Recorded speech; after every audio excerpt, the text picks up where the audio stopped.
ተቋርጦብኝ ነበር። እየቀጠልኩ ነው። አሁን ይኸውላችሁ አሁን ኢትዮጵያ ውስጥ የምትኖሩ ካያችሁ ማለት ነው ኒም ቅጠል ምናምን አለ ኢትዮጵያ ውስጥ ሴሱር እርግጠኛ ነኝ። ልክ እንደ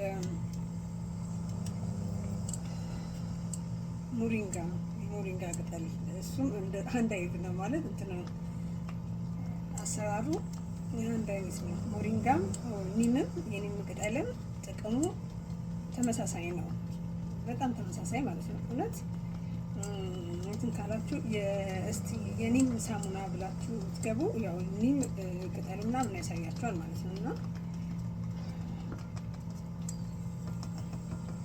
ቫይረሶችን ግድ ለሚያደርገው እና ለቆዳ ላይ ያለው አሁን ለዚች ልጅ እንትን ማር አደረግበታለሁ። ለምን ያዘዘችው ማለት ነው እንትን ቆዳ እንትን ወዝ የለውም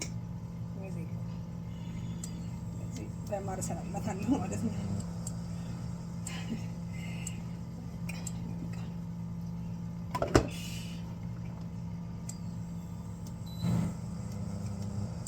ከዛ ትመጠብታላችሁ። አሁን እናንተ ለምሳሌ ሳሙና መስራት እውቀት ያላችሁ ሰዎች የኔም ነገር ምንም ነገር ባትከቱበት ማለት ያው ማርም ያው ለወዝ ምናምን ነው ተረጋገጠ ነው። እኔ ብዙ ነገር በማር ነው የምሰራው። ሳሙናው በእርድ ምሳሌ ሳሙና ከታለው በተለያየ እንትኖች ስሰራ ሳሙና እንትን ከታለው በጣም ነው የሚመረው እንትኑ ማለት ነው። ግን በስመ አብ ምን ብዬ ልበላችሁ ብዙ ነገር በቃ ይሄ ዥንጉርጉር ሰውነት ያለው ሰው ምናምን ጥራቱ ቀላል አይደለም። ጥራት አለው። አሁን ግዴታ ሳሙናው ይቀልጣል። በእንደዚህ አይነት ነው በውሃ ነው የሚሰራው። ታች ውሃው ነው ያው የሚያቀልጠው ማለት ነው። ከዛ ኒሙ ይጨመራል። ምንም አይነት ይሄ ሽታ የሚያመጣ ነገር አልከትምበትም ማለት ነው። አሉኝ ግን አልከትም። ለሻማ ምናምን ነው የሚጠቀምባቸው እሱ። ይሄ ግን ሳሙና በናቹራል በቃ ናቹራል በጣም አሪፍ ነው በእውነት።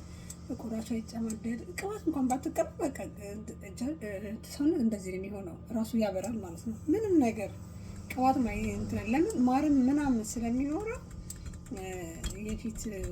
ፊት ላይ ምንም አይነት እንትን የለም።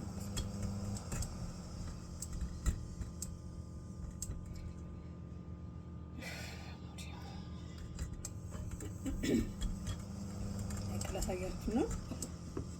ይሄ ቅጠሉ አረንጓዴ ነው። እኔ ይሄንን ነው እና የምሰራው ዛሬ ሙል ነው። በሙል ነው የምሰራው ማለት ነው። በጣም ነው ይሄ ፍላወር ነው ሲወጣ ሳሙናው ፍላወር ነው የሚወጣው ማለት ነው። ይሄ ደግሞ ሁለት ከያዘ ሁለት ሶስቱን ካላለኝ ብዙ አሉኝ። ይሄ ደግሞ ያው ጥንቻ ያለች የእንስሳት የለው እና ሳሙናው ያው በሳ መልኩ ነው የሚወጣው። ከዛ ምን ታደርጋላችሁ? ይሄ የሚቀልጠው ሳሙና ላይ ማለት ነው የምትፈልጉትን አሁን ይሄ የኔም ቅጠል ሞሪንጋ ምናምን ያልኳችሁ እንደዛ ስታገኙ በቃ እንደዛ አይነትና ስትፈልጉ እንትን ሬትም ማድረግ ትችላላችሁ። ሬት ነው የሚባለው። ያው ብቻ እኔ ዛሬ ያው ብዙ ነገር ልከትበት ይችላል። ብዙ ነገር ስላችሁ ለምሳሌ ቫይታሚን ኤ ምናምን ሬት ግሪሲሊን እንደዚህ አይነት ነገር ለምን ወዝ የሌላቸው ሰዎች ካሉ በቃ ይሄ በቃ ይመስለኛል። ከዛ ለእናንተ ከታየ በኋላ ሌላ ሳሙና እሰራለሁ። በሌላ ደባልቄ ማለት ነው ከእርድ ጋር ምናምን ደባልቄ እሰራዋለሁ እና ይሸታል ማለት በቃ ለብጉር ምናምን ስለሆነ ያው ለጤንነት ስለሆነ እኔ አሁን ፊቴን አሁን በዚህ ነው የምታጠበው። ላይ አስቀምጫለሁ። ያስቀመጥኩት ምክንያት ያው ለልጄ ነው ልጆቼ እንዲታጠቡበት ማለት ነው። ፊታቸው ላይ ምንም አይነት ነገር እንዳይኖር ግን ያው ልጆች ስለሆኑ አይታጠቡም።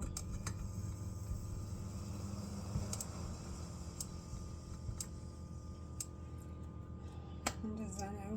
እና በተረፈ እንዴት ናችሁ?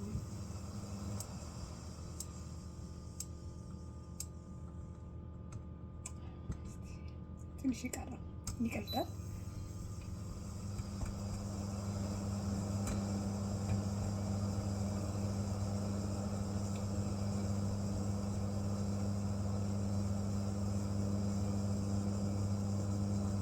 ሁላችሁ የጉንፋን መድኃኒት በትክክል እናንተ የሚሰራውን ብቻ 200 ምናምን 300 ሳይሆን ወደታች ወርዳችሁ ደግሞ የጉንፋን መድኃኒት የሰራሁትን እዩ። የከረሜላውን ግን እንትን ስላለ ብዙ ስላልሄደልኝ አውጥቻለሁ እና እየሰራሁ አሳያችኋለሁ። ጉንፋን ለሚይዛችሁ ሰዎች ማለት ነው። በቃ ግሪፕም ሆነ ጉንፋን ሁለት ቀን ምናምን ነገር የለም። ይህ ማሳል ሳምንቱ ሙሉ ሳስል ነበር ምናምን እንደዚህ አይነት ነገር ይገርመኛል አንዳንዴ ማለት ነው። ለምን ሳምንት ጉንፋን ይዞኝ ምናምን ብለው ሲያስሉ፣ እኔ ጋ ግን እንደዚህ አይነት ነገር የለም። ቤት ውስጥ ተሰርቶ መድኃኒት ምናምን ዶክተር ጋር አያስኬድም። ግሪፕም ሆነ ጉንፋን ማለት ነው ሁለት ቀን ምናምን ከዛ በላይ እኔ ሳስልም አልከርም። ልክ የሆነ ነገር ሰማኝ ያ ከረሜላውን ሰራለው ወይም እሱ ዩቱብ ውስጥ የለቀቁት ቲክቶክስ ደግሞ የኢንፌክሽን ማለት የሳይነስ ምናምን ነገር ከትቻለሁ። እሱን ብትመለከቱ ይጠቅማቸዋል ብዬ አስባለሁ። ያ አሁን በቃው